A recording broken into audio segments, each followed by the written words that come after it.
Selamat datang kembali channel Investrade ID. Jika hanya memiliki dana kecil untuk investasi di saham-saham besar seperti Bank BRI dan Bank BCA yang cocok untuk kita investasikan, tentunya dana kita akan sulit untuk bertumbuh. Maka di video ini kita akan kupas saham-saham valuasi murah yang memiliki potensi keuntungan dilihat dari laporan keuangannya dan potensi pertumbuhan laba yang dihasilkan perusahaan-perusahaan ke depannya. Sebelum itu, klik like dan subscribe bila teman-teman suka dan support channel ini. Perusahaan pertama dari sektor perbankan ada saham Maybank Indonesia yang didirikan pada tahun 1959 berbasis di Malaysia. Saat ini ada satu anak usaha yang sudah melantai di bursa, yaitu perusahaan Wahana Otomitra Multiarta Tbk. Walaupun sempat merugi di kuartal 1 2024, perusahaan berhasil membalikan keadaan terutama di kuartal 3 2024 mencetak laba bersih sebesar 447 miliar. Pada saat video ini dibuat dilihat dari valuasi PBV saham BNI, ada di angka 0,56 yang tergolong cukup murah bagi perusahaan bank dan P ratio sebesar 16,18. Dengan rata-rata NPM 5 tahun terakhir di angka 13,18%, perusahaan cukup konsisten mencetak profit terutama estimasi tahun ini di angka 14,67% dengan growth sebesar 11,25%. Market cap saham Maybank Indonesia saat ini ada di angka 17 triliun. Bila kita melihat enterprise value-nya ada di angka 32 triliun. Bagi sobat invest yang bingung enterprise value atau EV, yaitu bila perusahaan akan diambil alih atau diakuisisi, maka valuasi enterprise adalah harga teoritis dari perusahaan tersebut. Di kasus saham BNI, market cap saat ini hanya setengah dari enterprise value-nya. Sudah turun sekitar 60% dari harga tertinggi di tahun 2021. Saat ini ada di harga 224 dan sempat menguji resisten terdekat di 276. Perhatikan support 218 dan di angka 200. Sejak Januari 2024 terdapat akumulasi oleh broker Excel dan DP walaupun nilainya tidak terlalu besar. Perusahaan kedua dari sektor asuransi ada saham asuransi Tugu Pratama Indonesia yang didirikan pada tahun 1981. Segmen asuransi umum bergerak dalam sektor minyak, gas dan energi. Segmen sewa terkait penyewaan ruang kantor dan kendaraan. Segmen bisnis lainnya bergerak dalam bisnis investasi. Perusahaan Tugu merupakan anak usaha dari PT Pertamina Persero. Terlihat konsisten mencetak laba usaha, tetapi pada kuartal 3 2024 terdapat biaya lain-lain yang membebani keuangan perusahaan, sehingga laba bersih yang didapat menurun.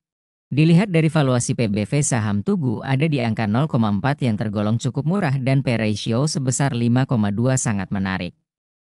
Apalagi dengan rata-rata NPM 5 tahun terakhir di angka 17,15%, perusahaan cukup konsisten mencetak profit terutama estimasi tahun ini di angka 36,82% dengan growth sebesar 70,85% year on year.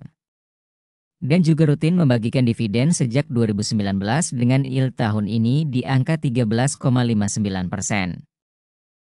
Market cap saham asuransi Tugu Pratama Indonesia saat ini ada di angka 3,9 triliun. Bila kita melihat enterprise value-nya ada di angka 4,5 triliun. Penjelasan apa itu enterprise value ada pada pembahasan saham pertama. Saham Tugu memiliki market cap saat ini terpaut sekitar 30% dari nilai enterprise-nya. Sudah naik sekitar 70% dari harga terendah di tahun 2020. Saat ini ada di harga 1095. Perhatikan support dekat harga 960. Bila harga tertembus maka di area bawah harga 900 akan sangat menarik. Sejak Januari 2024 cenderung terdistribusi, tetapi saham ini juga ditunggangi oleh investor asing yang mengakumulasi. Kembali dari sektor perbankan ada saham Bank Danamon yang didirikan pada tahun 1956. Saat ini Bank Danamon fokus pada 3 lini bisnis, yaitu enterprise banking and financial institution, transaction banking, dan perbankan konsumer yang menyediakan layanan bagi nasabah perorangan atau individu. Pada tahun 2018, MUFG mengakuisisi perusahaan Bank Danamon dengan kepemilikan 92,47%. Saham BDMN terlihat konsisten mencetak laba usaha, terutama di kuartal 3 2024 berhasil mencetak laba bersih sebesar 904 miliar. Dilihat dari valuasi PBV saham BDMN ada di angka 0,49 sudah cukup murah dengan P ratio sebesar 7,58 saat video ini dibuat. Apalagi dengan rata-rata NPM 5 tahun terakhir di angka 13,75%, perusahaan cukup konsisten mencetak profit terutama estimasi tahun ini di angka 17,34% dengan growth sebesar 51,5% year on year. Dan juga rutin membagikan dividen bahkan sejak tahun 1990 dengan yield tahun 2024 ini di angka 4,94%. Market cap saham Bank Danamon saat ini ada di angka 24,8 triliun. Bila kita melihat enterprise value-nya ada di angka 27,9 triliun. Saham BDMN memiliki market cap saat ini terpaut sekitar 11% dari nilai enterprise-nya, tetapi dari nilai PBV-nya sangat rendah untuk sektor perbankan. Sudah terkoreksi sekitar 80% dari harga tertinggi di tahun 2019 dan belum berhasil recovery semasa COVID. Saat ini ada di harga 2.540. Perhatikan support dekat harga 2.400, bila harga tertembus maka di area bawah harga 2.300 akan sangat menarik. Sejak Januari 2024 cenderung terdistribusi dan investor individual terlihat terus mengoleksi saham BDMN. Itulah 3 saham dengan valuasi murah yang sudah kita ulas pada video. Lakukan analisa kembali karena keputusan jual dan beli suatu saham ada di tangan Anda.